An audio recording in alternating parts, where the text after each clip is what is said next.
ngomong-ngomong sepertinya wajah baru ya? Iya. Wajah baru di Tanah Laut ya? Iya, wajah baru ya Pak ya? Iya. Oke, kalau boleh tahu sejak kapan Pak? Terima kasih. Jadi saya tanggal 4 Oktober 2024 kemarin, pukul 16 hari Jumat dilantik oleh Kepala Kantor Wilayah Kementerian Agama Provinsi Kalimantan Selatan menjabat sebagai Kepala Kantor Kementerian Agama Kabupaten Tanah Laut. Jadi 1 bulan lebih beberapa hari gitu. Oke, asal muasalnya Pak, asal muasalnya ya. Asal muasalnya nih dari mana begitu? Baik, tak kenal maka tak sayang. Iya, betul sekali itu dia. Jadi saya putra Martapura, kelahiran di Martapura 23 Mei 1976. Kemudian karir pendidikan saya magister di IAIN Antasari tahun 2007. UIN sekarang ya Pak ya? Sekarang jadi UIN. Kemudian di pekerjaan sebagai ASN tuh sejak 2009. Awalnya saya adalah penghulu fungsional di kantor urusan agama Kecamatan Sungai Tabuk Kabupaten Banjar 5 tahunan. Setelah itu saya mutasi ke Kanwil Kementerian Agama Provinsi Kalimantan Selatan kurang lebih 11 tahun.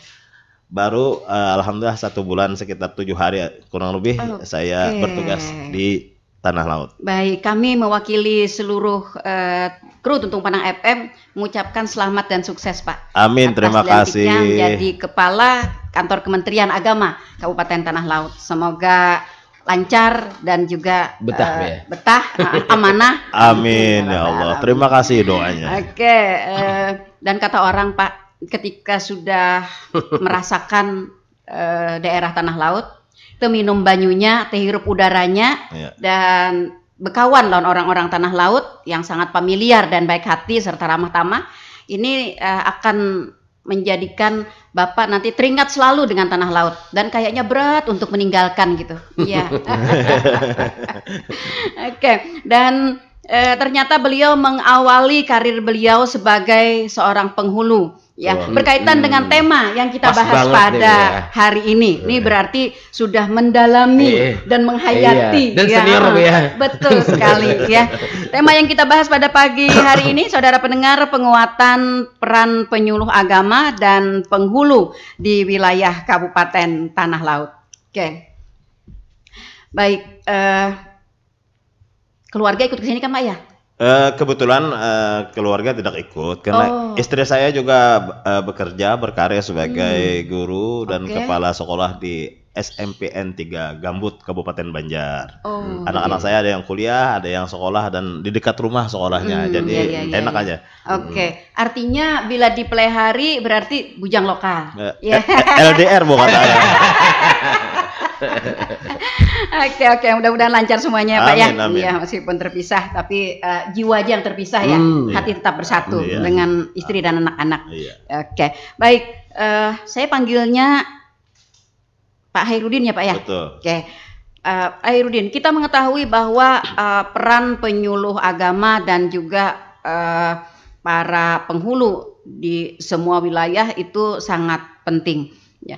Nah, kita ingin tahu dulu nih Pak, bagaimana sebenarnya kondisi atau perkembangan dari para penyuluh agama dan juga para penghulu kita yang ada di wilayah Kabupaten Tanah Laut.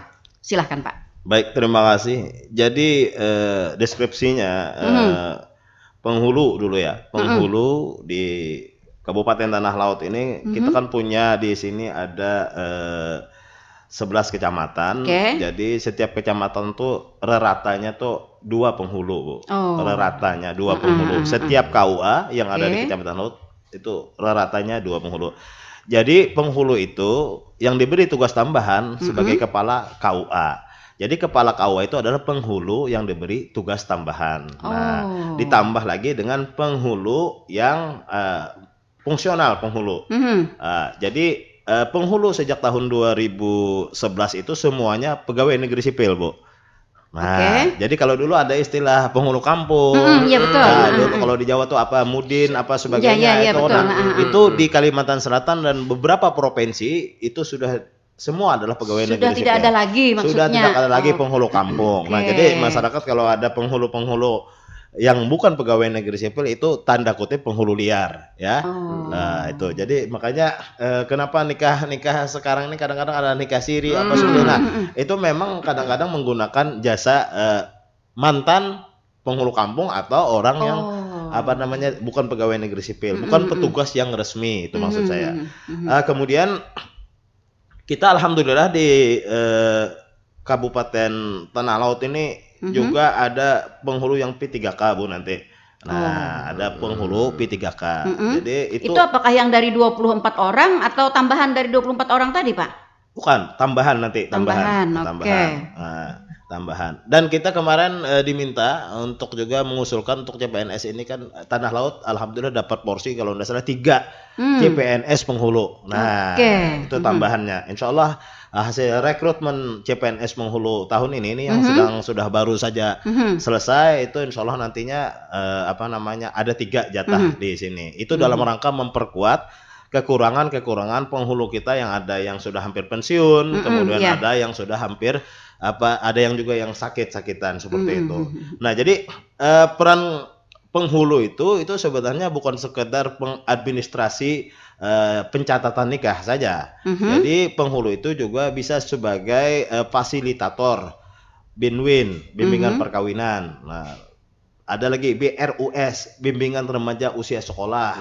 Jadi itu kemudian ada juga bimbingan remaja usia nikah. Ada juga keluarga sakinah, konsultan.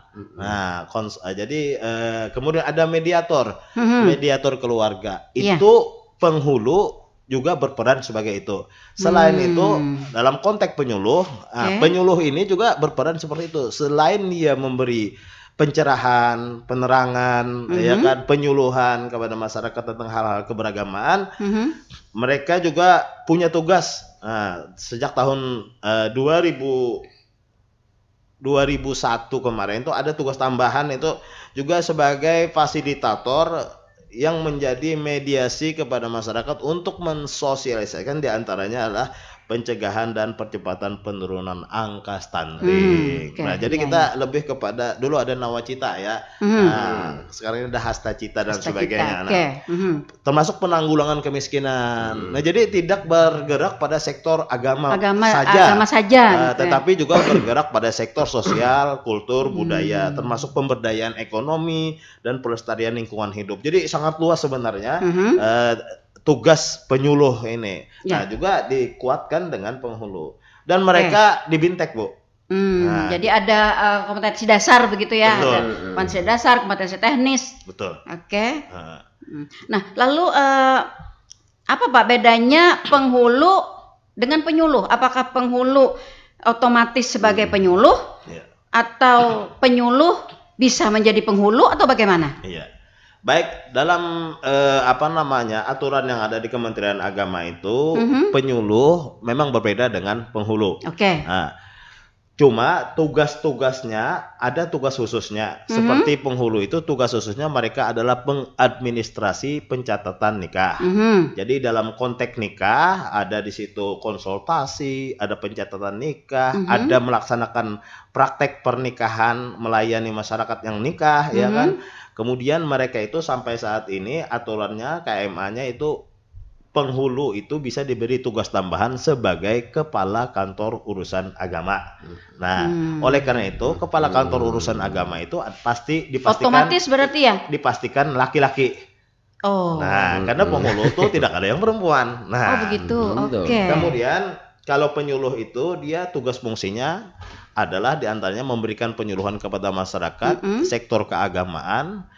Mereka tidak bisa menikahkan, mencatat pernikahan mereka tidak bisa, karena itu tugasnya penghulu. Nah, itu bedanya. Kemudian mereka ini membackup tugas-tugas kepenghuluan dan penghulu juga membackup tugas-tugas kepenyuluhan. Nah, jadi di KUA itu ada penyuluh agama.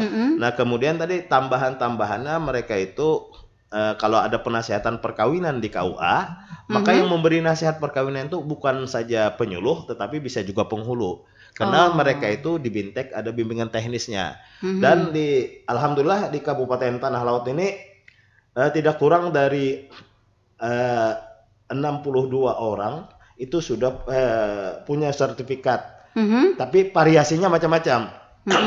Yang 18 orang itu dia sudah ada bersertifikat di provinsi dan bersertifikat di nasional, Bu, sebagai fasilitator teknis BINWIN, bimbingan perkawinan. Setelah itu ada fasilitator pranikah bagi calon pengantin. Jadi intinya adalah bahwa penghulu di Kabupaten Tanah Laut ini yang menjadi fasilitator, penasehatan, semuanya mereka sudah di Bintek di Kanwil, di Bintek di Kementerian Agama Pusat, Dirjen Bimas Islam. Oke, artinya secara keseluruhan Pak, penyuluh agama kita di Kabupaten Tanah Laut ada berapa orang, Pak? Jadi kalau yang pegawai negeri sipil itu penyuluhnya ada 16 orang, Bu, ya. Kemudian yang P3K ada 10 orang. Nah, ini P3K. Ini kan rekrutmen penyuluh P3K ini baru-baru aja. Ya, alhamdulillah kita sudah 10. Kemudian ada juga penyuluh non PNS atau non ASN, itu alhamdulillah para kiai, para ustadz yang punya majlis taklim, punya itu PAH namanya, penyuluh agama honor, itu ada 62 orang tersebar di 11 kecamatan di Kabupaten Tanah Laut. Seperti itu. Oh, seperti itu. Artinya ada 62 tambah 10 tambah 16 ya? Iya, tambah 11. Kalau 16 tadi penghulu, Bu. Oh, penghulu. Oke. Nah, tambah 11, 21 tambah 62. Oke. Artinya ini tersebar secara meratakah di 11 kecamatan atau mungkin ada kecamatan-kecamatan yang memang lebih banyak atau lebih sedikit atau bagaimana? Sebarannya itu memang di dalam satu kawah tuh minimal ada satu penyuluh yang ASN atau PNS, Bu. Nah, itu satu minimal. Kemudian dia ini yang membimbing, ya kan, merekrut penyuluh-penyuluh PAH atau penyuluh agama honorer itu. Jadi setiap kecamatan tuh paling tidak ada 2 yang penyuluh non PNS itu, paling tidak ada 2. Tetapi kalau pertanyaannya apakah menyebar sama rata, itu tidak. Saya sebutkan itu tidak. Kenapa saya sebutkan itu tidak? Karena geografi atau lokasi atau daerah kita ini kan di Tanah Laut ini kan luar biasa, ada yang terluar, ada ada yang di berbeda-beda begitu ya. Artinya penempatannya ini sesuai dengan kondisi wilayah begitu. Iya. Untuk PNS itu sudah ada, untuk PNS sudah ada. Cuma untuk yang non PNS itu yang masih belum merata. Tetapi paling tidak dari kondisi ini bahwa layanan kepenyuluhan itu tetap bisa dilayani oleh penyuluh ini kepada masyarakat. Kemudian kita ya alhamdulillah banyak aja kiai-kiai, ustadz-ustadz juga yang kita dorong untuk untuk membantu sektor keagamaan, seperti itu. Oke. Nah, lalu terkait dengan masalah kiai dan ustadz ya yang ada di masyarakat. Ini kan artinya bukan dari PNS, bukan dari P3K. Ini kedudukan mereka ini seperti apa, Pak? Apakah memang tercatat di Kementerian Agama dan di SK-kan secara resmi atau bagaimana? Jadi kalau yang PAH tadi itu mereka itu tercatat dan di SK-kan, dan alhamdulillah seingat saya itu dapat honorarium dari Kementerian Agama 1 juta per bulan. Bahkan ada yang terakhir ini saya dengar itu dinaikkan 500.000 jadi 1,5 juta per bulan itu. Kemudian karena ada ustadz, ada kiai, mereka itu kan ada pengasuh pondok pesantren, ada pengasuh madrasah, ada madin, madrasah diniyah. Itu tercatat semua, Bu, yang di Kementerian Agama tercatat. Jadi kami dari Kementerian Agama sesungguhnya berterima kasih kepada pemerintah daerah Kabupaten Tanah Laut yang luar biasa, Bu. Sejauh saya hari ini bertugas dan berkomunikasi, berkoordinasi, pemerintah daerah Kabupaten Tanah Laut sangat perhatian luar biasa kepada guru-guru madrasah kami, guru-guru diniyah, termasuk PAH, termasuk madin, madrasah diniyah, sebagai ustadz-ustadz itu ada insentif khusus dari pemerintah daerah. Nah, itulah yang akhirnya yang mungkin di daerah lain tidak ditemukan kerja sama seperti ini. Bukan tidak ditemukan, saya tidak tahu di daerah lain, tapi kalau informasi kawan-kawan di daerah lain itu mereka dapat juga sama aja. Cuma kan mungkin cara variasi pendekatannya, perhatiannya kan itu kita tidak bisa mengukur. Tapi untuk di Kabupaten Tanah Laut nih saya merasakan lah luar biasa. luar biasa. Jadi saya berterima kasih sebagai pejabat baru di sini. Saya menerima situasi yang sudah kondusif luar biasa dan harmoni lah antara pemerintah daerah dengan kami di Kementerian Agama. Itu. Oke, kondisi yang sangat nyaman. Kita berharap mudah-mudahan kondisi ini tetap bisa dipertahankan ya Pak ya. Amin. Dan bahkan juga bisa ditingkatkan begitu ya. Amin. Ya, karena ada sebagian mengatakan bahwa Kementerian Agama kan instansi vertikal ya. Betul. Sebenarnya begitu. Nah, artinya ada sekat ya pemerintah daerah mungkin dengan instansi vertikal, tapi ternyata Tanah Laut tidak memakai prinsip itu begitu ya. Oke, alhamdulillah. Sinerginya luar biasa. Betul, ya mudah-mudahan berkah ya bagi kita semua begitu. Oke, baik Pak, untuk Kiai, Ustadz atau tadi yang disebut PAH tadi ya Pak ya. PAH itu kepanjangannya apa sih Pak? Penyuluh agama honorer. Oh begitu. Oke, penyuluh agama honorer tadi. Nah, apakah mereka ini juga menerima pembekalan atau ada semacam pelatihan dan lain sebagainya? Karena kita tahu juga, meskipun agama ini kan ibaratnya kan dari nenek moyang kita, tapi beriring dengan perkembangan zaman, tentu ada hal-hal yang berkembang juga. Ya. Jadi betul. Yang penyuluh, penghulu, bahkan ustadz, kiai, pengasuh pondok, mudir, bahkan itu najir masjid, najir masjid itu pengelola masjid Bu, iya. Itu ada binteknya Bu.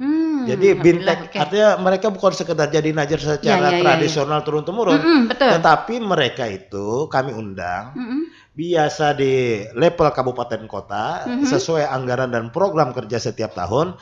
Dan kalau di Kanwil, karena saya 11 tahun di Kanwil, itu sering sekali mengundang najir-najir masjid untuk dibintek. Jadi mereka itu mengerti bagaimana fungsi masjid.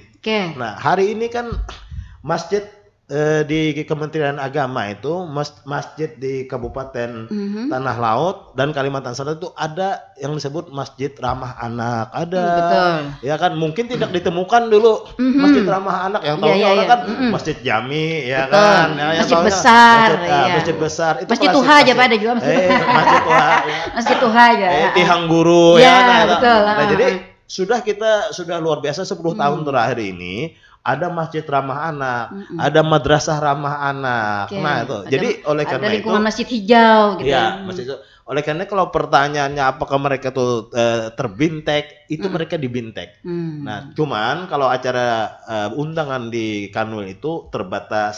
Kadang-kadang satu kabupaten dapat 3. Nah, kita pilih mana. Secara bergantian. Secara bergantian. Dan tidak itu aja, termasuk pengelola zakat Bu, UPJ itu. Itu dibintek semua, diajarin semua. Jadi tata kelola masjid itu seperti apa, ya kan, kemudian termasuk pertanggungjawaban keuangannya. Nah itu kan kalau dulu kan manual aja. Manual. Betul. Tapi masuk keluar gitu ya. Yang penting diumumkan nanti setiap Jumat pemasukan seperti itu. Tapi ini sudah beda. Jadi apalagi diumumkan dari hamba Allah. Apalagi kan sekarang ini sudah kita berbasis IT semua. Jadi oleh karena itu kalau pertanyaannya apakah terbintek, penyuluh terbintek, penghulu terbintek, najir masjid terbintek, OPJ terbintek. Nah jadi insya Allah artinya upaya kita mempersiapkan SDM yang baik itu kan kita sudah dilaksanakan di Kementerian Agama. Jadi mudah-mudahan dengan adanya bekalan pengetahuan ilmu itu mereka bisa mengaplikasikan aturan tata kelola yang baik tentang tugas fungsinya di masjid, tugas fungsinya di KUA, tugas fungsinya di UPJ, ya kan, seperti itu. Oke. Alhamdulillah, mudah-mudahan para kiai, ustadz dan para penyuluh agama honorer kita di Kabupaten Tanah Laut ini akan selalu mendapatkan bintek, pelatihan, kemudian juga mungkin kegiatan-kegiatan lain ya Pak ya, sebagai upaya untuk membuka wawasan pengetahuan. Betul. Oke, apalagi sekarang nih Pak, sekarang nih kan kita tahu nih dengan berkembangnya ilmu pengetahuan, berkembangnya teknologi dan lain sebagainya, ini peran penyuluh agama ini sangat berat karena ada biasanya yang lebih banyak tuh kan ada ajaran-ajaran. Nah, yang menyimpang mungkin dari ajaran agama sesungguhnya begitu. Nah, bagaimana cara kita dalam hal ini Kementerian Agama sendiri Pak untuk memastikan bahwa para penyuluh agama kita ini tetap berada pada koridor yang sudah kita tentukan? Betul. Nah, ini bagus sekali pertanyaannya. Kenapa? Karena ini pertanyaan kekinian. Nah, jadi pertanyaan kekinian. Jadi kalau kita membentengi penyuluh kita, utamanya 10 tahun terakhir itu jangan sampai terpapar ya kan radikalisme. Jangan sampai mereka yang memberi penyuluhan nih terpapar tanda kutip radikalisme. Nanti ajaran-ajarannya kan menumbuhkan kebencian, radikalisme. Jadi itu bahkan ke arah kesesatan gitu ya. Jadi untuk radikalisme aja itu sudah kita counter ya. Jadi penyuluh kita itu sudah dibintek. Ada namanya bintek moderasi beragama, ya kan, anti terorisme, ya kan. Kemudian apa namanya termasuk tadi sarkisme dan lain sebagainya lah. Jadi itu sudah kita sebenarnya sudah dipetakan itu, Bu.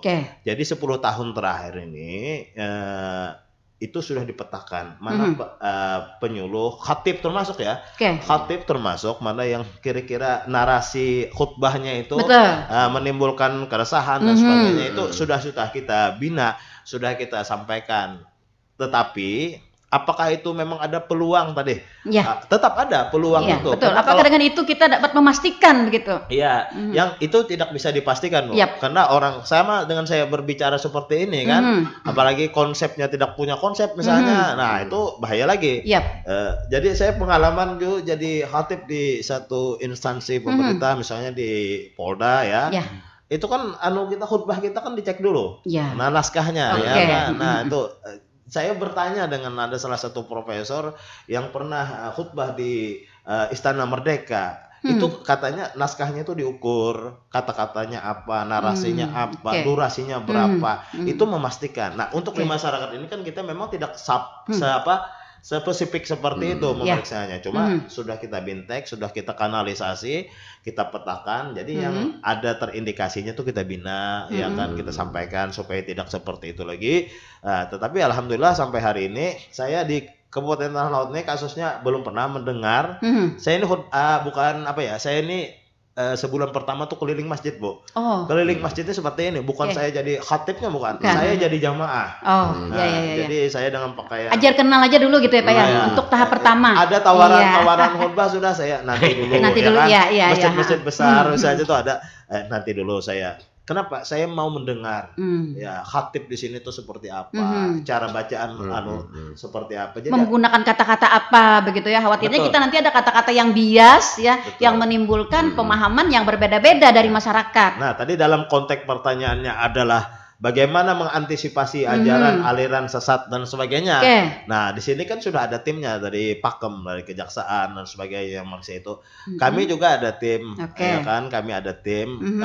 Kemudian Majelis Ulama itu yang punya juga peran besar itu dalam rangka untuk memfatwakan apakah ajaran orang sesat atau tidak sesat, itu ada kriterianya dari Majelis Ulama. Kalau kami ini kalau ada itu kami membina. Kami membina, kami memetakan, memitigasi, ya kan. Tapi nanti di Pakem itu ada Kejaksaan, ada Kepolisian, ada Kementerian Agama, ada MUI, ada ormas Islam. Mereka lah ya nanti yang lebih untuk memutuskan apakah ini sesat atau tidak sesat atau bertentangan dengan Negara Kesatuan Republik Indonesia. Jadi memang yang paling susah dideteksi itu adalah pemikiran. Pemikiran itu. Tapi ya saya sudah ada sekali rapat dengan kawan-kawan di sini dari Kes Bangpol kemarin. Pertama saya sudah mendengar adalah di sini mohon maaf bahasanya tuh. Ada yang sudah dipetakan begitu ya, daerah-daerah yang rawan di sini rawan dan sebagainya. Tetapi alhamdulillah saya sejauh ini saya merasa di sini guyup, damai, tantram, walaupun saya sebut di sini Kabupaten Tanah Laut ini adalah miniaturnya Indonesia karena di sini terkumpul beberapa agama, terkumpul beberapa adat budaya, suku dan sebagainya, tetapi guyup, rame dan sebagainya. Nah, di sini ada namanya Forum Komunikasi Umat Beragama, Bu. FKUB. Nah, jadi saya sudah berapa kali dengan FKUB ini tokoh-tokoh agama, tokoh masyarakat, tokoh muslim dan sebagainya itu ada berkumpul di situ dan saya berdialog dengan mereka. Alhamdulillah ternyata luar biasa rukunnya di sini. Nah, mudah-mudahan ini bisa bisa terjaga, tetap terjaga. Jadi memang narasi-narasi yang bisa mengakibatkan keretakan perpecahan itu harus kita kanalisasi. Kalau bisa kita minimkan, kalau bisa kita hilangkan, seperti itu. Iya, seperti itu ya. Artinya dalam kurun waktu berkala, mungkin atau secara terjadwal, atau mungkin ada saat-saat diperlukan gitu. Kementerian Agama sendiri melakukan pertemuan dan pembinaan dengan para penyuluh agama. Karena selain daripada terpapar radikalisme, terorisme, terhadap penggunaan kata-kata kekinian juga Pak, yang kadang-kadang kan bahasa-bahasa gaul saat ini ya, bahasa-bahasa yang menimbulkan terjemahan bias, dan kadang-kadang juga bisa diartikan sebagai sesuatu yang menyimpang dari arti sebenarnya. Nah itu bagaimana dengan penyuluh agama kita? Apakah mereka diberikan kewenangan untuk dapat, misalnya, karena begini Pak, ketika kita memberikan penyuluhan itu, kalau misalnya ortodok atau tidak ada guyon, tidak ada apa gitu kan, para pendengarnya ngantuk gitu, bosan gitu ya. Ya, atau bahkan ada yang sempat mengaruh ya. Atau tergantung sasaran mungkin ya. Iya. Nah, lalu dengan para penyuluh kita bagaimana? Iya. Ini pertanyaan bagus juga ini. Jadi memang di dalam Al-Qur'an itu kan ada Allah Subhanahu wa taala berfirman dalam surah ayat 125, itu surah Israil, Bani Israil atau surah Nahl, begini. Ud'u ila sabili rabbika bil hikmati wal mau'izatil hasanah wajadilhum billati hiya ahsan inna rabbaka huwa a'lamu biman dhalla an sabilihi wa huwa a'lamu bil muhtadin. Itu pegangan para penyuluh agama Islam untuk berdakwah sebenarnya. Ud'u ila sabili rabbika bil hikmah. Nah, ajaklah mereka itu ke jalan Allah Subhanahu wa taala dengan kata-kata hikmah, kata-kata indah, kata-kata mutiara. Betul. Ya, itu sebenarnya basicnya. Jadi kalau penyuluh nggak hafal ayat itu, biasa saya tanya itu, kalau nggak hafal saya suruh hafalin lagi kan. Ya. Wal mau'izatil hasanah. Nah, dan nasihat-nasihat yang baik. Nah, itu sebenarnya sudah mengunci. Mengunci kalau dipahami secara literally, dipahami secara tafsiri, itu transparan, makna itu sudah jelas bahwa pilihan-pilihan kata, narasi itu kan harus mengandung hikmah, mengandung mau'izatul hasanah. Wajadilhum billati hiya ahsan, dan berargumentasilah kalian dengan argumentasi yang baik, ya, debatnya, argumentasinya baik. Nah, sampai di situ dulu saya hentikan itu, terjemahan itu. Kemudian dalam konteks tadi bagaimana dakwah ini. Saya ini fakultas syariah loh, lulusan fakultas syariah, tapi aplikasi kehidupan saya juga sebagai pendakwah. Jadi banyak orang bertanya, lulusan dakwah Kapian? Nah, itu kan padahal bukan. Saya lulusan fakultas syariah hukum, tapi memang itu bakat bakat lahir, bakat alam dari sononya gitu Pak ya. LC langsung ceramah. Kemudian di pesantren saya dulu di Hidayatullah Martapura, memang saya suka muhadarah. Saya suka latihan muhadarah di sana. Jadi memang dari sananya. Nah, pertanyaannya, apakah kalau kita hanya terlalu teoritik, terlalu menggunakan tegang, kata-kata itu betul. Itu seni memang diatur dalam komunikasi, dalam dakwah Islam itu komunikasi Islam itu ada, Bu. Jadi kita kadang-kadang memasukkan unsur anekdot, unsur ceria, kata-kata lucu begitu ya. Bahkan katanya ada juga kata-kata yang kayak membangkitkan perhatian yang lebih gitu. Betul, ya. Kalau bahasa Banja tuh kayak ceroboh katanya ya. Nah, cuma itu yang tadi. Kalau saya di Kementerian Agama dan saya juga orang kampus, saya menghindari kata-kata itu. Dan saya ajarkan kepada para penyuluh jangan menggunakan kata-kata itu. Termasuk mohon maaf, ada kata-kata kita bahari itu, nah kadang-kadang terucap kata-kata. Mohon maaf, itu saya nggak mau menyebutkan kata-kata itu, cuma sampean paham. Katakan orang kada pintar tuh ada kata kasarnya lagi kan, bahasa Banjarnya. Betul. Nah, itu dalam konteks kekinian itu sebenarnya kita di Kementerian Agama dan penyuluh kita di bawah binaan kita sampaikan, jangan sampai mengatakan kata-kata itu. Pilih banyak sekali cerita-cerita baik, hikmah, cerita-cerita lucu yang mendidik. Nah, itu. Jadi memang membangkitkan audien, ya, itu ada seninya. Ya, betul. Nah, itu tadi yang orang ngantuk tuh seperti apa? Trik-triknya. Ada trik-triknya. Jadi kemudian pendidikan atau pelatihan kepada penyuluh ini kadang-kadang itu juga bisa diserap oleh masing-masing penyuluh tuh tergantung moodnya, tergantung kapasitas dan jam terbangnya. Jadi kalau orang sudah jam terbangnya menengah lah, itu mungkin dia lebih cair, Bu. Nah, kalau orang yang baru-baru misalnya ya kan, baru bisa dakwah sebagainya, mungkin agak sedikit kaku. Masih sedikit kaku gitu ya. Terlalu textbook mungkin ya. Tekstual dan sebagainya. Kemudian orang melakukan dakwah itu dia memang bacaannya harus banyak, literasinya tuh harus banyak. Artinya mereka harus selalu membuka diri ya, membuka pikiran, membuka cakrawala begitu. Betul. Literasinya harus banyak.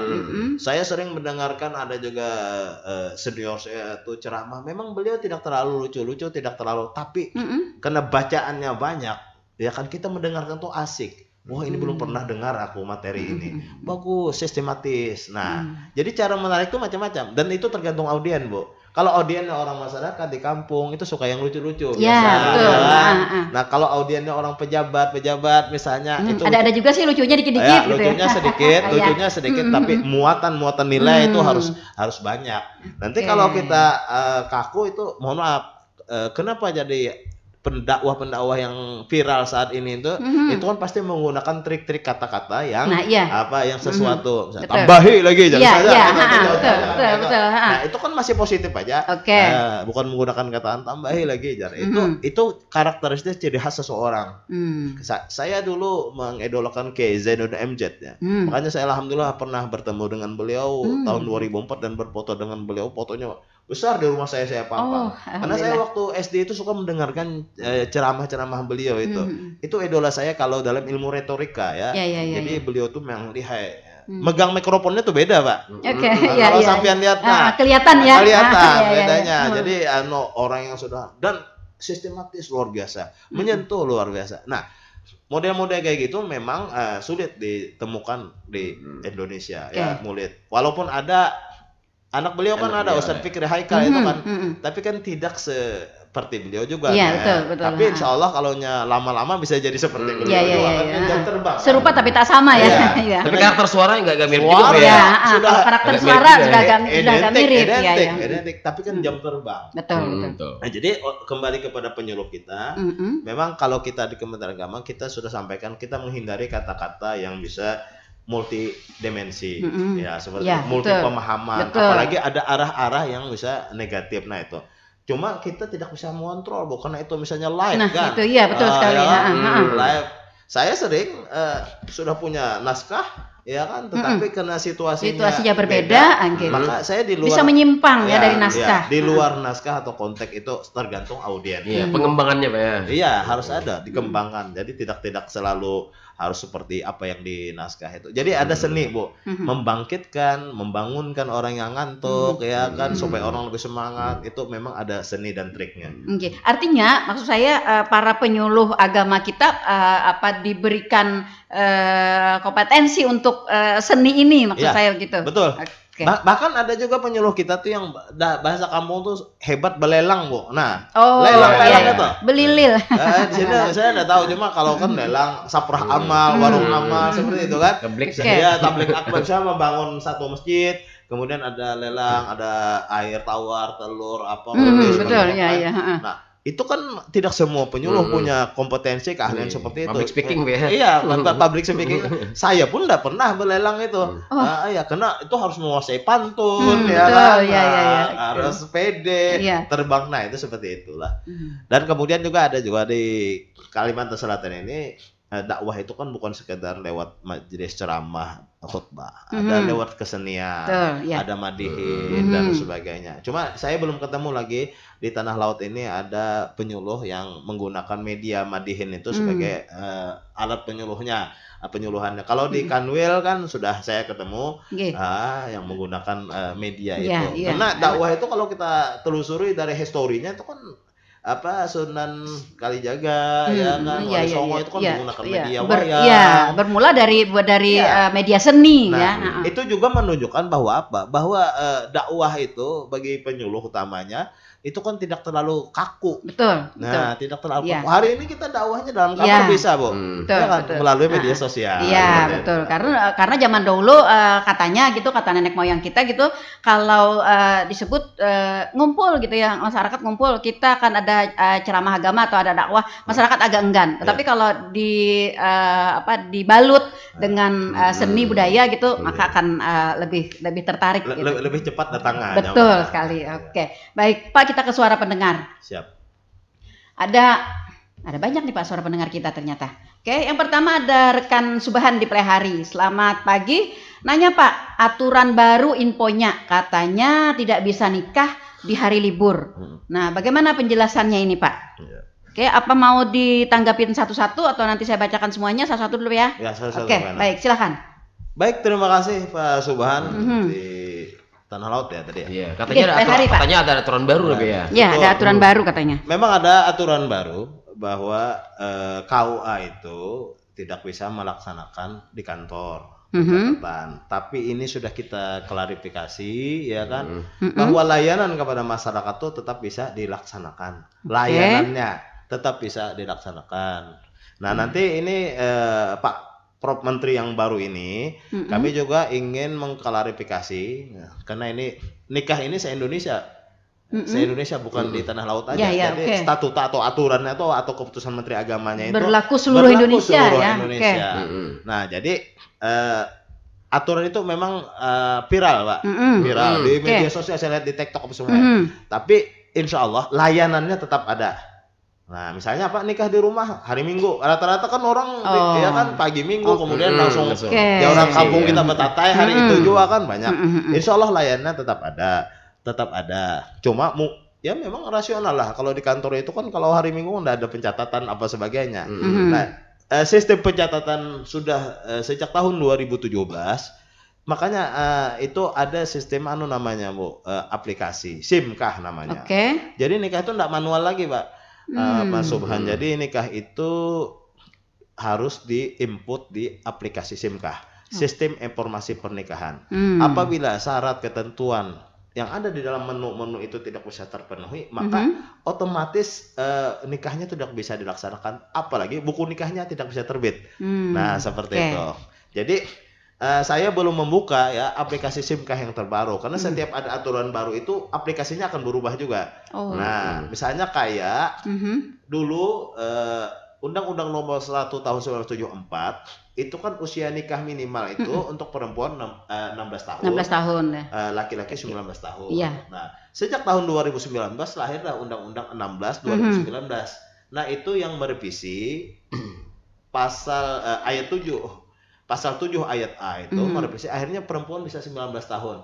Otomatis aplikasinya itu berubah. Nah, betul. Juga menyesuaikan dengan keputusan Menteri Agamanya. Nah, jadi insya Allah Mas Subhan, untuk layanan tetap ada. Kami negara tuh tidak boleh membatasi layanan kepada masyarakatnya, termasuk Kementerian Agama. Cuma mungkin pencatatannya aja nanti yang pencatatannya yang tidak bisa pada hari libur dan nikah di kantor KUA tidak bisa hari libur, gitu kan ya Pak ya? Yang hari libur ya. Tapi kalaunya di rumah, misalnya mau nikah di rumah, bisa dilayani, ya. Insya Allah. Penginputan di SIMKAH itu apakah dari petugas Pak atau dari masyarakat? Jadi untuk orang mau daftar nikah ya, dia kan sudah menyiapkan semua syarat-syaratnya. Ada KTP, kartu keluarga, macam-macam, ada N1, N2 dan seterusnya. Itu kan keterangan asal usul, keterangan calon mempelai dan sebagainya. Kalau dia belum berusia 21 tahun nih harus ada izin orang tuanya, ya kan? Kalau dia jadi sudah siap itu, lalu kan dia datang ke KUA, nah lalu diberi syarat, termasuk dia membayar kalau dia nikah di luar kantor, di luar jam kerja, ya kan? Walaupun di musola di dekat kantor, kan di luar kantor, kan? Loh, ada yang nanya tuh soalnya, Pak saya mau nikah di KUA apa di kantor, tapi boleh nggak Pak di masjid musola dekat itu aja loh, 10 meter aja soalnya, boleh nggak gratisan nggak? Nah, ya itu kan namanya di luar. Barang di luar. Tetap ketentuannya di luar kantor ya. Ada batasnya. Betul. Kalau di empernya bikin misalnya di halaman teras. Iya, gratis. Nah, jadi itu kan. Nah, jadi apa namanya? Lalu kan mereka diinputkan Tidak menginput sendiri, bukan diinputkan, tiket sudah. Nah, ditanya juga jadwalnya kapan dan sebagainya. Oh, ternyata apa? Jadwalnya kurang dari 10 hari. Oh, hari ini dia diinput, dia maunya 4 hari berikutnya nikah. Nah, itu dia harus menambah syarat apa? Izin dispensasi dari camat. Nah, dari camat. Sebenarnya yang diberikan ketentuan itu Pak untuk melapor dan mengurus administrasi ini sebelum hari nikahnya itu berapa lama? 10 hari sebelum nikah. 10 hari. Cuma masyarakat kita karena peraturan juga membuka, Bu. Aturan juga membuka, dalam KMA itu membuka juga.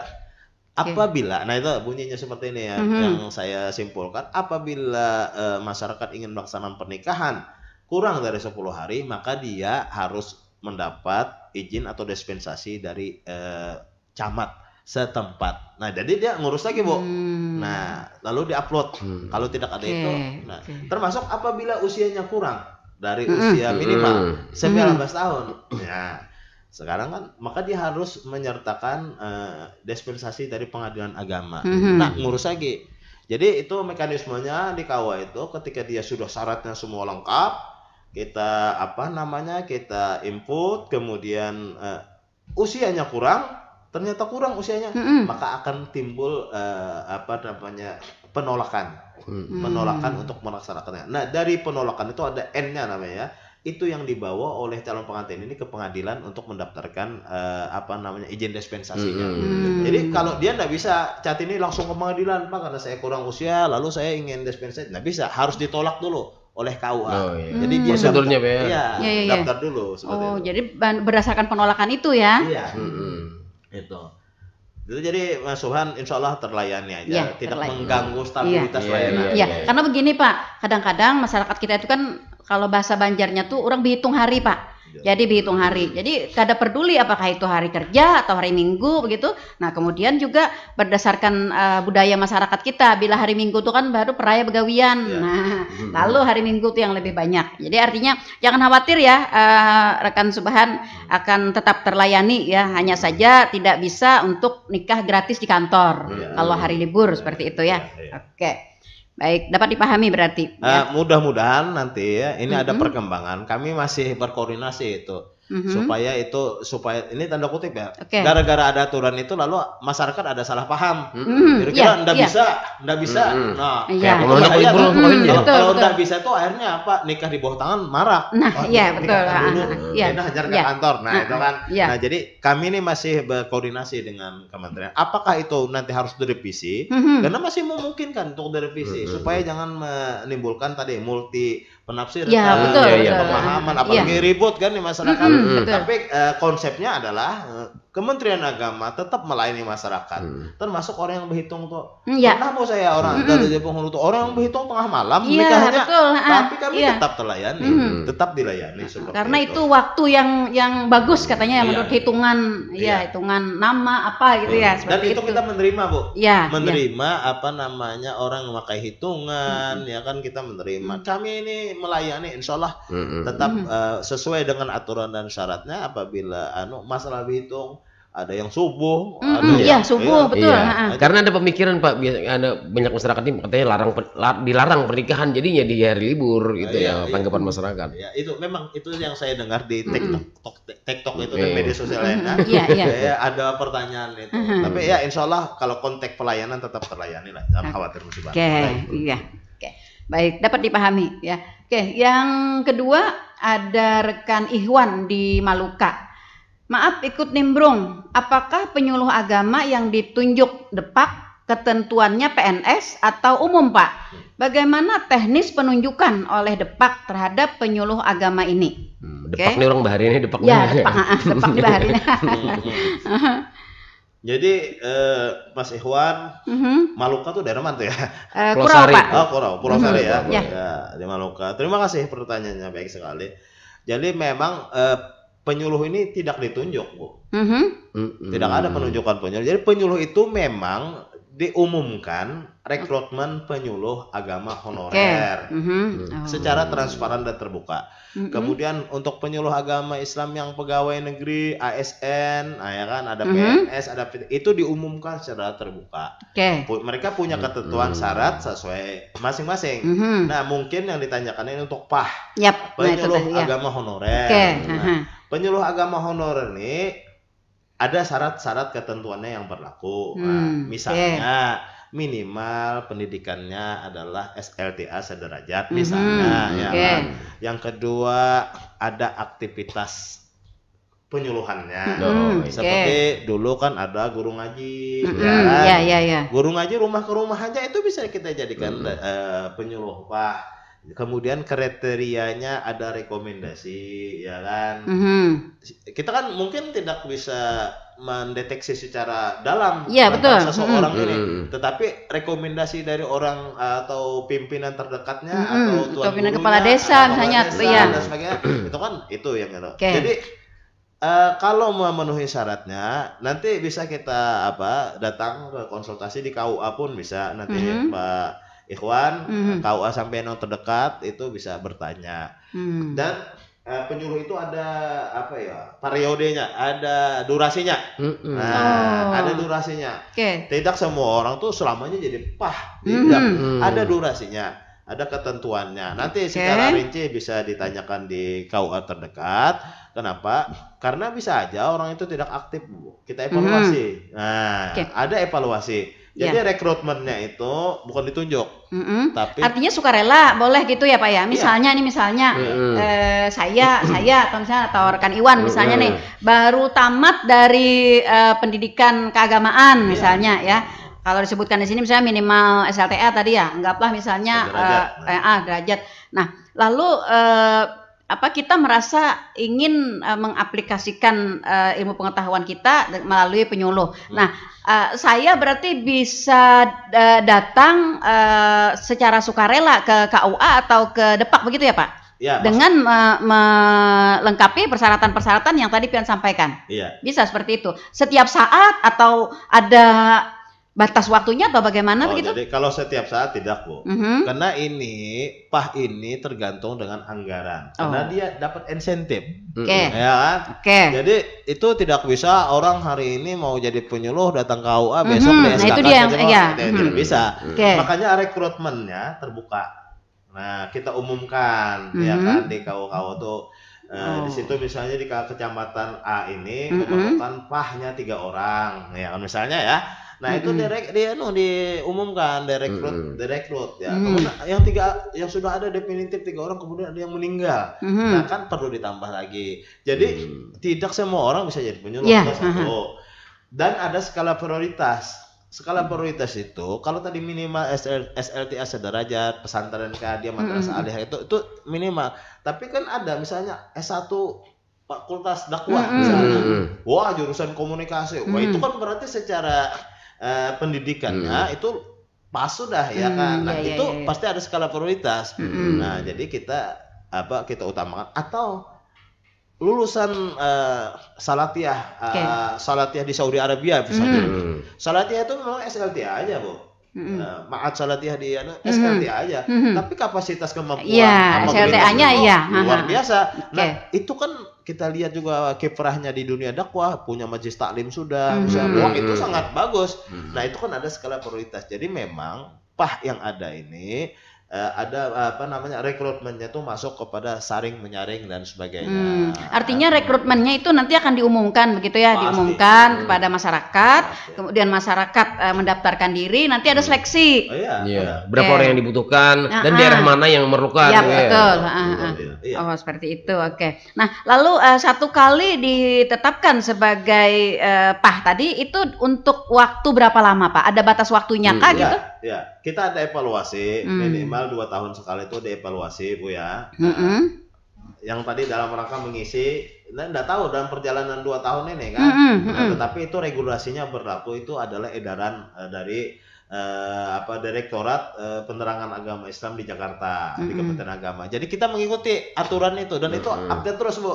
Update terus syarat-syaratnya. Jadi oleh karena kenapa rekrutmen PAH ini itu ada keterkaitan dan benang merah dengan anggaran. Betul. Nah, kalaunya cuma-cuma itu enggak apa-apa ya kan. Tapi kan kalau kena ada anggaran, ada keterkaitan juga dengan jumlah penyuluh yang PNS kita gitu ya. Betul. Itu salingan, Bu. Saling seperti dua sisi mata uang. Betul. Ya kan. Jadi kemudian kita tidak bisa juga menumpuk penyuluh pada satu titik. Tidak bisa. Kita mau menyebar. Jadi supaya apa? Supaya layanan keagamaan, sosial, kultural kepada masyarakat itu memang tersebar dan bisa dilayani. Jadi ya insya Allah kalaunya silakan Pak Ikhwan nanti bisa bertanya-tanya. Dan itu gratis. Layanan di KUA itu semua gratis ya kan. Begitu Pak ya. Tidak ada pungli. Kalau ada pungli boleh dilaporkan. Nah itu dia ya. Catat. Iya. Kalau boleh dapat bocorannya nih, dapat bocorannya Pak. Yang sudah kebiasaan begitu, apakah penerimaan atau rekrut secara terbuka ini per tahun atau per kebutuhan atau bagaimana? Kalau rekrut yang terbuka itu biasa kita umumkan secara terbuka juga karena itu sekarang ini sangat mudah, Bu. Baru saya aja baru kemarin itu ada Hari Pahlawan itu kan, tabur bunga kemarin di Makam Pahlawan di sini. Di-upload oleh teman-teman humas saya itu sudah banyak yang memberikan respon, yang membaca dan memberikan like dan sebagainya. Nah, sama dengan informasi seperti ini. Ketika ada satu orang mengupload di SW-nya saja, itu sudah banyak. Apalagi kita umumkan dan sekarang ini pengumumannya mudah.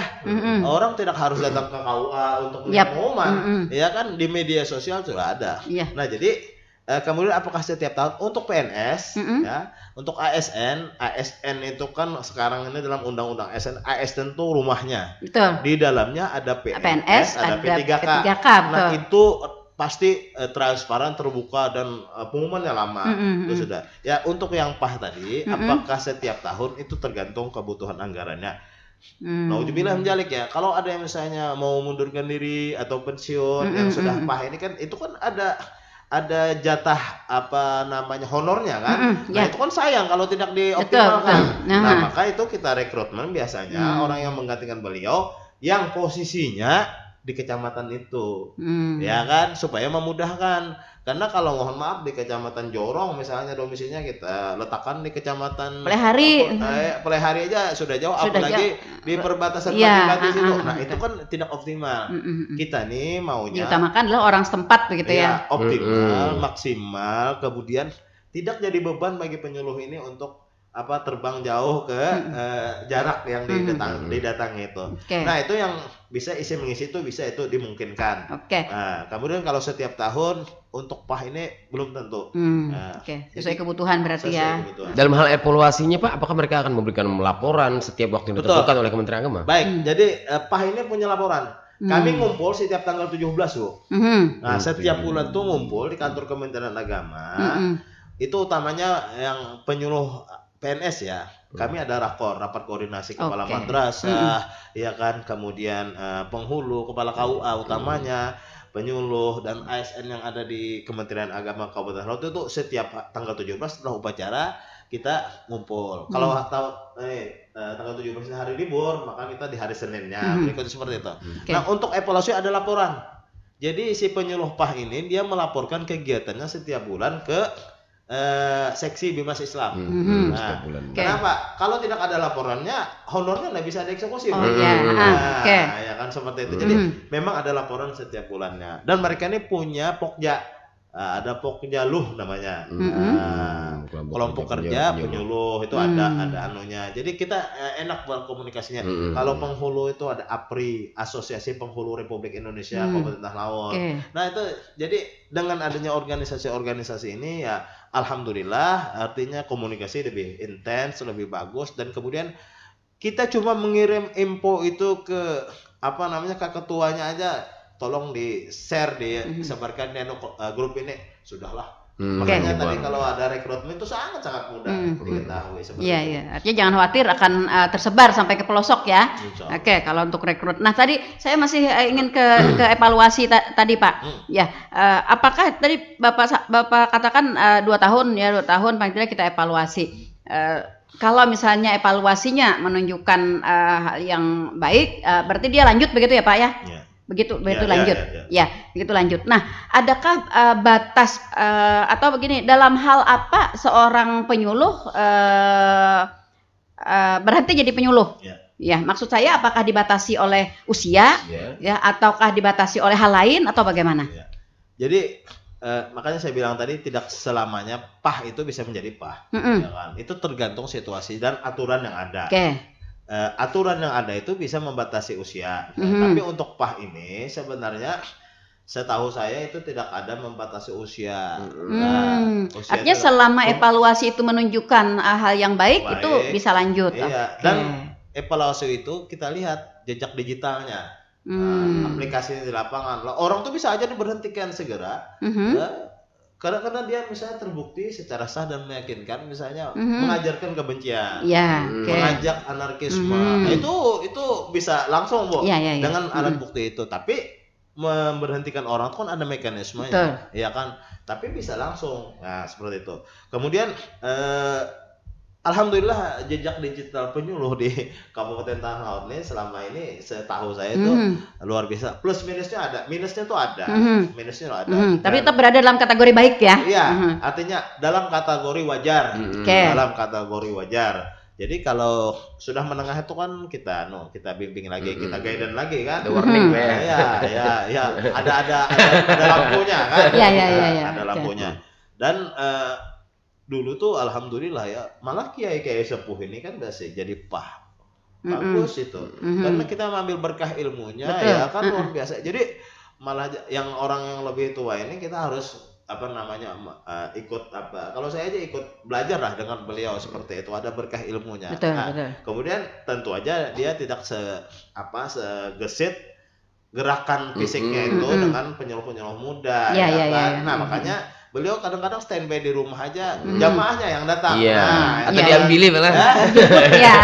Atau diambilin. Cuma kalau yang saya minta. Makanya saya alhamdulillah Kanwil itu kan 11 tahun. Jadi untuk rekrutmen penghulu utamanya dan hampir sama dengan penyuluh, karena penghulu itu di bidang urusan agama Islam. Saya dulu kepala seksi kepenghuluan, Bu. Nah, ada kepala seksi penyuluhan itu di penerangan agama Islam bidang A. Nah, jadi seingat saya 5 tahun terakhir ini kita itu disarankan oleh pusat itu untuk pengisian pemetaan penghulu dan penyuluh itu kita letakkan di daerah terluar. Dalam artian apa? Di situ banyak memerlukan layanan. Jadi sektor perkotaan tuh sedikit. Bahkan saya kemarin untuk 2024 ini penghulu di Kota Banjarmasin itu tidak saya isi, Bu. Karena Banjarmasin itu sudah banyak penghulunya. Jadi malah karena saya di Kanwil saya memberikan hasil pemetaannya kepada pusat. Kota Baru itu daerah kepulauan sebagainya itu ada 8 penghulu PNS-nya yang direkrut, kemudian Tanah Bumbu ada 7. Nah, alhamdulillah Kabupaten Tanah Laut tuh saya nggak tahu juga saya bakal bertugas di sini kan. Tapi pemetaan saya itu memerlukan minimal 3 orang. Jadi saya tambah penghulu pegawai negeri sipil di sini dalam rekrutmen tadi 3 orang di sini. Ya, mudah-mudahan ini nanti ending terakhirnya tuh memang di sini penugasannya seperti itu. Oke, artinya kalau penghulu itu tadi harus PNS ya Pak ya, yang ditunjuk oleh Kementerian Agama. PNS dan P3K. PNS dan P3K. Nah, pertanyaannya Pak, apakah boleh para PAH ini merangkap jadi penghulu? Jadi tidak boleh. Tidak boleh. Jadi tidak boleh fungsi itu double. Ya, fungsi utama itu tidak boleh double karena ada kewenangan, batas limit kewenangan. Kalau dulu boleh ya Pak ya? Hah? Kalau dulu kan ada bisa boleh ya? Enggak, dulu itu ada, bukan bisa boleh. Dulu itu ada penghulu kampung. Iya. Nah, penghulu kampung tuh dia jadi penghulu P3N namanya dulu. P3NTR ya. NTR ya juga dulu tuh ya kan. Kemudian ada PAH penyuluh agama. Lah dia itu waktu itu double. Kenapa double? Ya karena memang kita kekurangan manusia waktu itu. Nah, itu sekitar 20 tahun telah lalu seingat saya. 20 tahun lalu kekurangan orang dan beliau ini punya kapasitas Ustadz Kiai yang mengerti fikih munakahat, mengerti, punya majlis taklim baca kitab kuningnya mengerti, ya kan. Dan penghulu dulu tuh dia Pak di apa namanya rekrutmennya itu memang dites. Dulu penghulu kampung dulu dites. Jadi ada syarat-syarat ketentuan. Lah kalaunya bacaan Qur'annya belepotan kan gimana baca khutbah nikahnya. Nah, itu dulu. Tapi kalau sekarang udah bisa lagi. Sekarang sudah seingat saya sudah 10 tahun terakhir ini memang fokus. Jadi penyuluh adalah penyuluh, penghulu. Hal-hal yang ini ada hal-hal yang bisa dikerjasamakan seperti nasihat perkawinan, bimbingan perkawinan itu boleh. Tapi penghulu enggak boleh mengakadkan nikah kecuali ini ada kecualinya. Dia diangkat sebagai dia tuan guru misalnya, guru ngambil berkah pian mengakadkan nikah, ulang ceritanya. Karena mengakadkan nikah maksud ulun ini mencatatkan nikah. Jadi dan tidak semua penghulu harus mengakadkan nikah, Bu. Misalnya nih, saya ini penghulu, beliau ini mau nikah nih, ya kan. Nah, jadi sampai ini kan calon pengantinnya, atau walinya kan, orang tua sampean misalnya atau kakak sampean. Tidak harus saya penghulu ini yang mengakadkan nikah. Yang abdul itu adalah orang tuanya perempuan, walinya. Betul. Dalam konteks tadi, ulun ada hajat dengan tuan guru ini, ya kan, maka boleh. Jadi penghulu cuma mencatatkan administrasinya aja. Nah, jadi dalam konteks itu, misalnya penyuluhnya kebetulan tuan guru, ya kan diminta, ya kan, itu lah boleh. Tapi pencatatan nikahnya tetap, walaupun kalau kasus Indonesia ini ada juga daerah-daerah di Papua sana yang pencatatan nikahnya tuh dibantu oleh penyuluh ya karena SDM-nya terbatas. Beda Pak kalau di Papua tuh menikahkan orang cuma satu orang naik pesawat. Iya betul. Karena daerah pegunungan. Betul. Itu. Jadi tugas penghulu, penyuluh itu sudah ada. Ada tugas yang sunnah yang bisa dikerjasamakan itu boleh aja. Itu yang perlu dipahami yang perlu dipahami oleh masyarakat. Kita masih banyak sebenarnya Yang berikutnya ada rekan Anang Bakul. Selamat pagi rekan Anang Bakul. Maaf, sekedar bertanya kayak lagu nih. Sekedar bertanya aja ya Pak. Kalau dalam suatu kampung atau wilayah tersebut mayoritas salah satu agama non Muslim. Nah, apakah ada juga penunjukan penyuluh agama dari kementerian? Jadi maksudnya penyuluh agama non muslim kah penunjukannya karena di situ apa? Ya mungkin suatu daerah. Ya. Baik. Jadi memang di Kementerian Agama Kabupaten Tanah Laut ini belum ada seksi atau penyelenggara Bimas selain Bimas Islam, Bu. Nah, jadi beda dengan di Balangan, Barabai, Banjarbaru itu ada Bimas Kristen ya kan. Di Barabai HST ada Bimas Hindu ya kan. Penyuluhnya maksud saya, penyuluhnya ada. Itu kan langsung ke Kanwil, Bu. Penyuluhnya itu langsung ke Kanwil karena Bimasnya enggak ada di kabupaten kota. Nah, saat ini nomenklaturnya seperti itu. Nah, jadi dalam hal non muslim mayoritas di suatu wilayah fokus itu di wilayah itu mereka sudah punya, Bu. Mereka sudah punya mohon maaf ya, ada tokoh gereja misalnya di situ. Kan sudah ketemu saya di FKUB dengan mereka yang Jadi FKUB handle tuh ya? Iya, di FKUB. Ada forum komunikasi umat beragama di Kabupaten Hudan intens sekali dan baik sekali di sini ya. Nah, jadi untuk penyuluhnya ini di Kanwil langsung koordinasinya ke kantor wilayah. Di sana ada pembimas namanya. Jadi pembimas Islam itu pembimas Islam, kalau pembimas Islam tuh namanya itu bidang urusan agama Islam, di dalamnya ada bidang penanganan Islam. Tapi kalau pembimas itu setingkat eselon 3B itu dia punya penyuluh dari semua agama. Iya, kecuali Konghucu. Kecuali Konghucu. Dan pembimasnya ini juga dia sebagai penyuluh juga. Dia turun ke daerah-daerah dan dia sudah punya ada tokoh agama. Jadi Katolik itu ada romonya misalnya kan, Hindu, Buddha ada tokoh. Itu bukan ditunjuk dari orang setempat itu kalau di situ tidak ada ya kan. Tapi tidak harus, nah ini mohon maaf ya, tidak harus orang di wilayah itu yang menjadi penyuluh agama non muslim tadi, seperti itu. Tapi layanan keagamannya terlayani saja, komunikasinya terlayani aja. Kan sudah banyak sekolah-sekolah juga, sekolah-sekolah non muslim, ya kan. Nah itu terlayani aja. Tapi koordinasinya itu ke Kanwil berarti ya. Oke. Artinya Kementerian Agama Kabupaten Tanah Laut tidak mengakomodir mungkin bukan, untuk kata-katanya jangan tidak mengakomodir.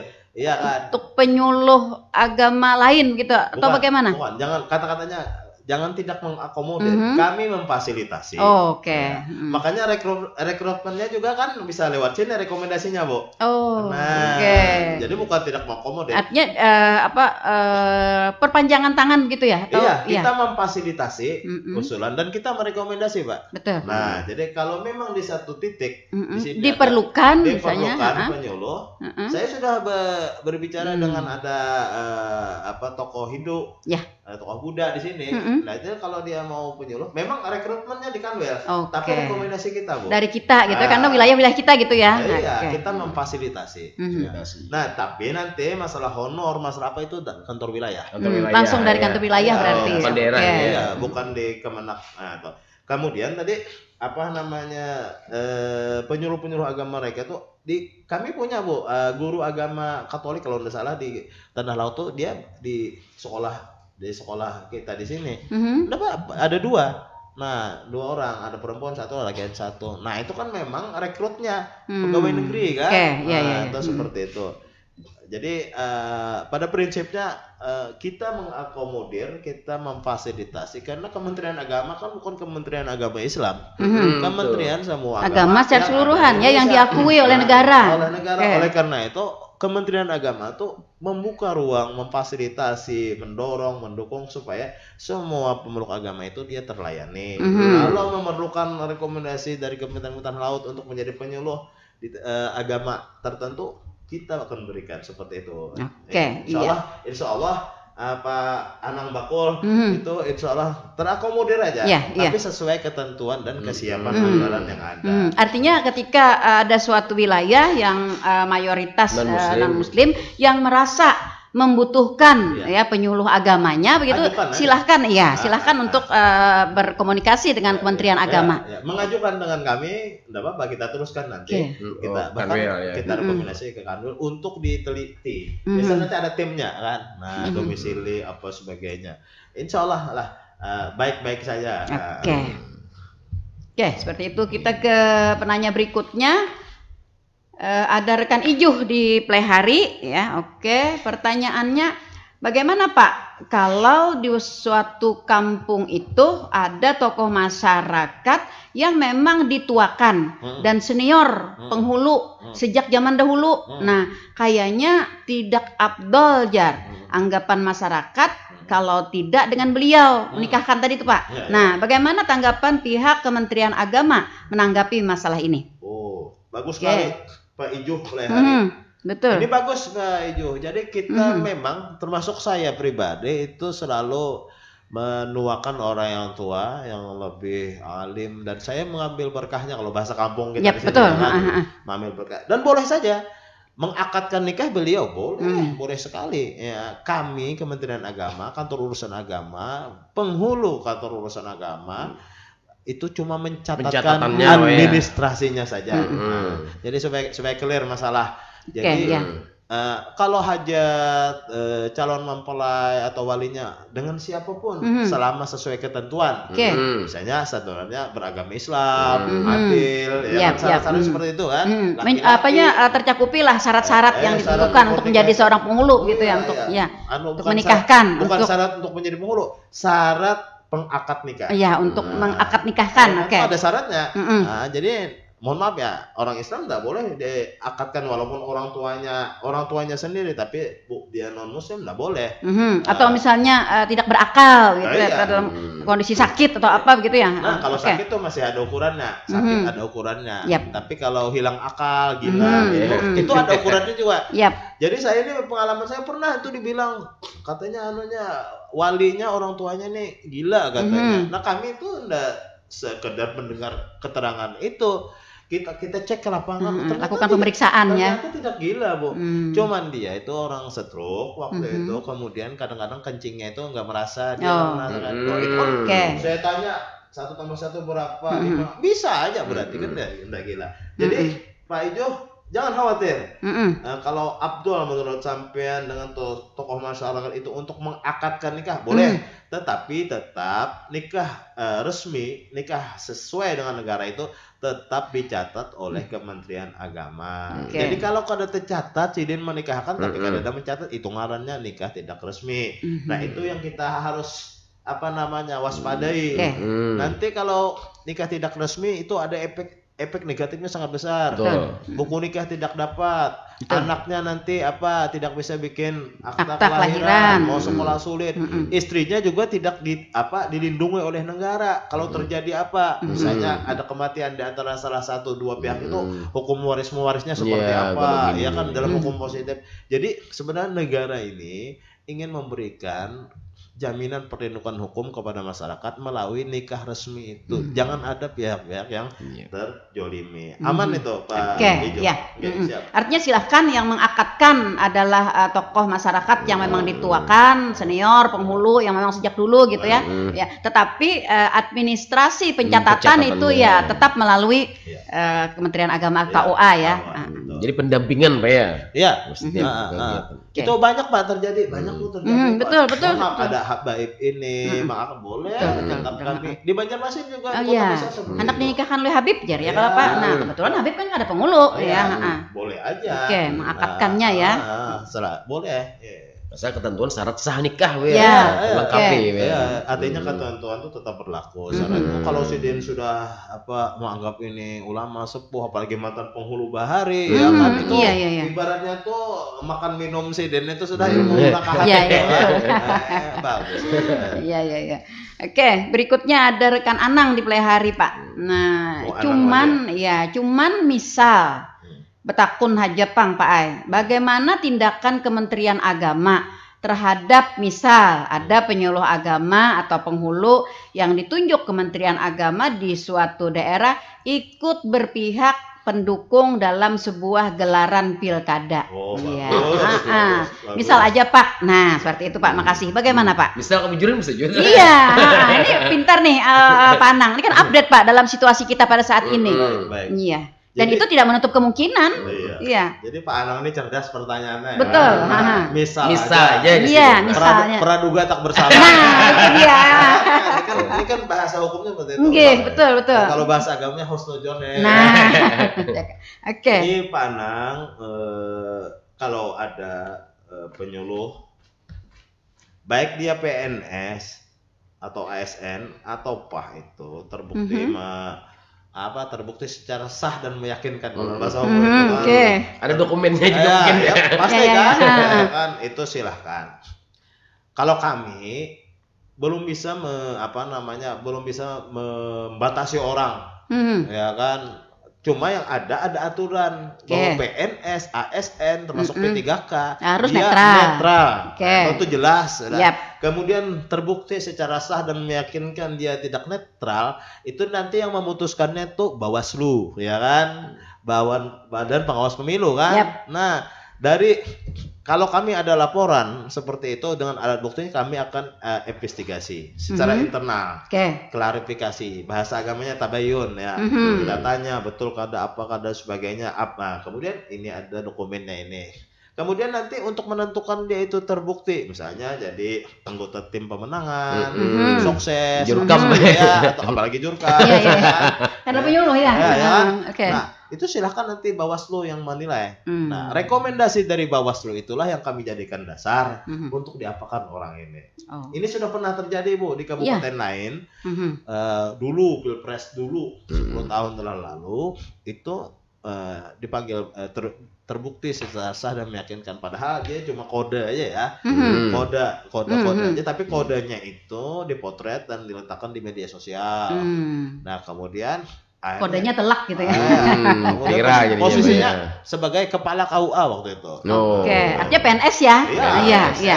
Artinya dia tetap melanggar undang-undang PNS. Iya, aturannya ada kan. Iya, aturan memang saklek itu. Nah, itu kan dikirim kemudian dan itu didumas kan ke Kementerian Agama Pusat. Nah, ada pengaduan masyarakat kan. Kemudian ada yang mengadukan ke Bawaslu. Dipanggil dia oleh Bawaslu kemudian secara sah dan meyakinkan dan dia mengaku bahwa dia terafiliasi dengan kandidat A, B, B, kandidat C dan seterusnya kan. Nah seperti itu. Nah lalu artinya apa? Karena itu lalu dia diberikan rekomendasi, dapat sanksi. Nah jadi penurunan pangkat 1 tingkat waktu itu, kemudian dinonjolkan jadi kepala KUA, dia jadi fungsional penghulu biasa. Nah itu kenapa jadi saya tahu itu? Karena dia kepala KUA. Dia di Kanwil malah. Kemudian setahun lebih luas pantauannya kan ya. Setahun setelah itu ada inspektur jenderal menanyakan lagi apakah si A yang kemarin itu sudah dieksekusi pelanggaran hukumnya itu sudah diberi sanksi. Saya teleponlah kasih bimasnya ya kan.